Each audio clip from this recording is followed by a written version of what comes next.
Salut à tous, c'est Audrey, j'espère que vous allez tous très bien. Aujourd'hui on se retrouve donc pour un nouvel épisode de What I Eat in a Day, ce que je mange dans la journée. Ce format continue de vous plaire et ça me fait très plaisir. Voilà, en tout cas j'espère que aujourd'hui ça vous apportera de nouvelles idées, de nouvelles recettes. Et allez, on est parti pour cette vidéo. Salut à tous, on commence cette vidéo avec le petit déjeuner. Et comme d'habitude, j'ai la voix un peu pas réveillée on va dire, et surtout que les autres dorment encore. Donc du coup ce matin, grappe de raisin, il m'en restait, donc c'est top, il est vraiment bon, il est sucré, il est sans pépins. Une tranche de pain de mie, je vais mettre quand même du beurre dessus, et là je vais couper des lamelles fines, c'est du Cantal, et comme ça je vais les poser comme ça sur le pain, ça va être juste d'enfer. Et je ferai un café plus tard, là j'ai pas envie, et je vais juste hop, me servir c'est du lait d'amande, c'est trop bon. C'est du lait d'amande grillé sans sucre. Trop bon. Je me régale. J'en mets partout de ce truc là, même dans le café. Et le thé au lait aussi. Super bon. Et voilà. Dans mon verre Disney Princesse. Et je suis la seule fille de la maison. Donc voilà, il faut bien qu'il y ait quelques petits éléments un peu girly à la maison. Bon, moi je vous laisse, je vais prendre mon petit déjeuner et je vous retrouve ce midi. Et pareil pour la suite pour ce soir. Bon appétit! Alors pour ce repas, je vais faire des galettes bretonnes, des galettes de sarrasin. Je les ai achetées toutes faites. Alors j'ai 2 paquets, il y en a 4 par paquet. Ça fera donc 2 galettes bien copieuses par personne. Donc dedans, je vais mettre des pommes de terre. Il y aura quelques petites rondelles de tomates. Il y aura, ça sera servi avec de la salade évidemment. Petite salade, toc. Un petit peu de râpé. Alors ça c'est du râpé de chèvre. C'est super bon. Si vous connaissez pas, n'hésitez pas à goûter. Franchement on en trouve très facilement et c'est vraiment fameux. Et c'est surtout moins lourd. Une petite pointe de crème fraîche. Et enfin du jambon italien Prosciutto. Si vous ne mangez pas de porc, c'est pas grave, vous pouvez le remplacer par exemple par du poisson à la vapeur ou des restes de poulet rôti, ou alors vous faites cuire de la dinde ou des petits morceaux de poulet, ça revient exactement au même. Franchement, la garniture peut changer, c'est pas dramatique. Allez, on est parti pour cette recette. Alors le plus long dans la recette, ça va être juste d'éplucher les pommes de terre et ensuite de les faire cuire. Alors je vais les faire cuire à l'eau. Si vous voulez plus de gourmandise, vous pouvez les faire sauter ensuite dans un petit peu de beurre et d'huile. Mais voilà, j'ai pas envie d'avoir un truc trop gras et trop lourd. Et après, c'est vraiment selon les goûts de chacun. Donc, je vais tout éplucher. Ensuite, je vais couper en petits morceaux pas trop gros. Comme ça, la cuisson, ça ira beaucoup plus vite. Alors, moi, je fais avec ce que j'ai dans mon frigo. Mais vous pouvez vraiment varier, changer les légumes. Vous pouvez mettre des poivrons. Vous pouvez mettre des rondelles de courgettes aussi, c'est super bon. Il y a plein de possibilités. Les pommes de terre, c'est bon. Je vais les tailler.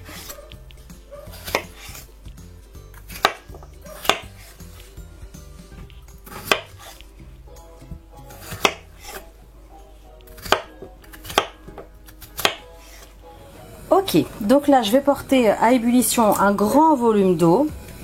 Je vais plonger les pommes de terre et je vais les laisser pas trop longtemps parce que j'ai fait exprès des petits morceaux. Je pense que dans 5-6 minutes ça va être bon. Là les pommes de terre sont prêtes. J'ai retiré l'eau. Je vais assaisonner directement.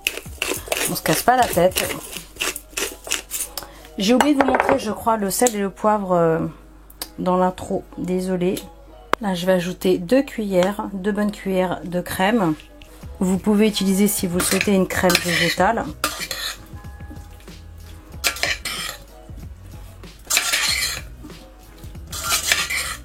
Alors, on va passer maintenant à la composition de la galette.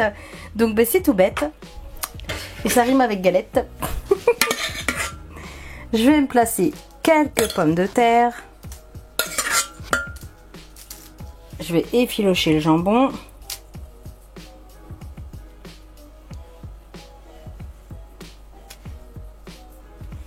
On va ajouter du fromage.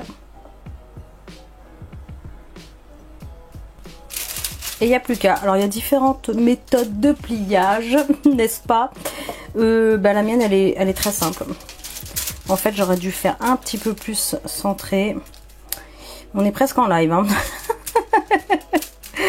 Donc, hop, je vais juste la replier comme ça. Voilà, si ça veut bien tenir. Et je vais placer ça dans un grand plat qui va au four tout simplement avant de les faire chauffer. Parce que je ne vais pas les faire une par une, sinon je vais galérer. Et on ne pourra pas tous manger ensemble. Donc voilà la première. Là j'en ai déjà fait 3. Je vais ajouter de la gourmandise. On va napper à plat un petit peu de crème sur le dessus. Et je vais les placer au four 180 degrés à mi-hauteur pendant une vingtaine de minutes je pense. C'est un peu au pif, on verra bien. Hop là, on est bon. Donc ça a passé 15 petites minutes. De toute façon, tout était déjà chaud, mais voilà, c'est quand même très chaud, c'est impeccable. Donc je vais dresser ça dans une assiette. Et on aura aussi chacun une petite salade de tomates, salade verte. J'ai juste mis un peu d'huile d'olive et du basilic ciselé. Et il y aura du melon en dessert. On va se régaler.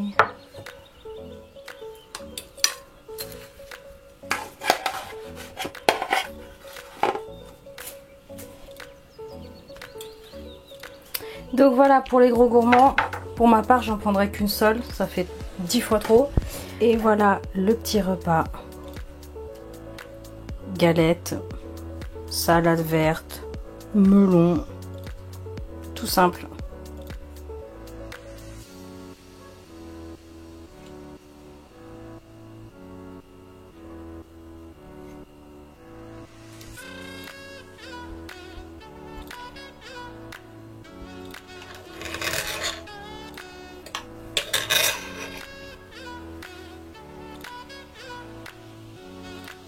Pour cette recette, il faudra un bon 1,5 kg de carottes, de la noix de muscade. Je rajoute 2 petites pommes de terre, mais c'est vraiment facultatif, mais c'est pour adoucir vraiment la purée de carottes parce que ça passe mieux auprès des enfants.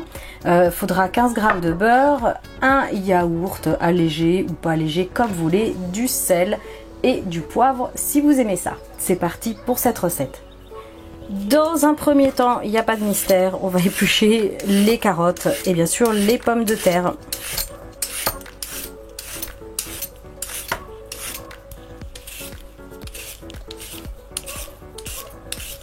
Alors ensuite, je vais venir les tailler finement. C'est pas la peine de faire des trop gros morceaux, comme ça va cuire bien plus vite.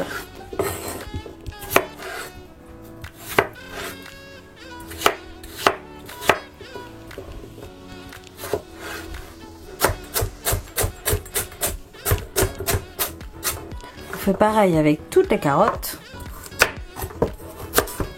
Alors je vais les placer dans la cocotte minute, mais bien sûr vous pouvez choisir le mode de cuisson qui vous convient pour les faire cuire à l'eau. Moi j'ai une cocotte minute, donc bon, ça va quand même relativement plus vite. Donc je vais tout placer au fur et à mesure dans le panier et après j'aurai plus qu'à mettre sous pression. Je vais mettre, parce qu'il y en a quand même pas mal, je vais mettre 10 minutes.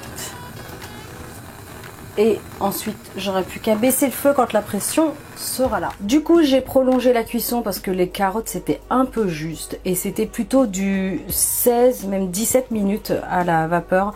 Parce qu'en fait, il y en a vraiment beaucoup. S'il y en avait moins, j'aurais pu mettre 10 minutes. Là, c'était juste pas possible. Donc là, elles sont prêtes. Ce que je vais faire, c'est que je vais les transvaser dans un saladier sans brûler.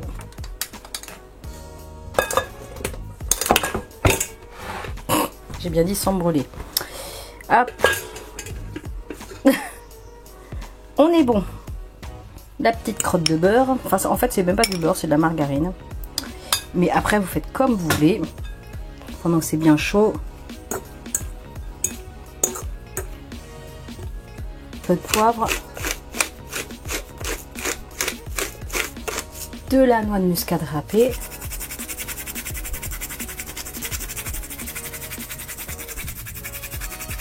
On va commencer à utiliser le presse-purée. J'ai pas plus grand comme ça a dit. J'ai vraiment fait beaucoup de carottes.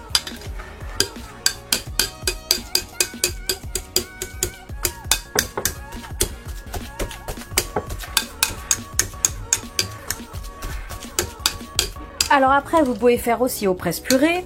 Vous pouvez le faire à la fourchette quand vous avez une petite quantité. Là, moi, je voulais en fait une purée avec quelques morceaux. Mais si vous voulez obtenir un truc lisse, vous pouvez le placer dans un robot, au blender.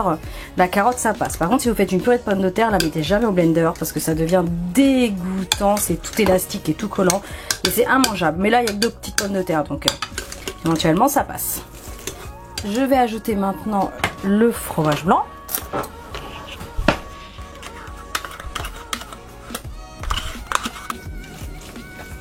On mélange. J'en ai mis partout. Ok, donc c'est impeccable, c'était bien assaisonné. Il n'y a plus qu'à servir les assiettes.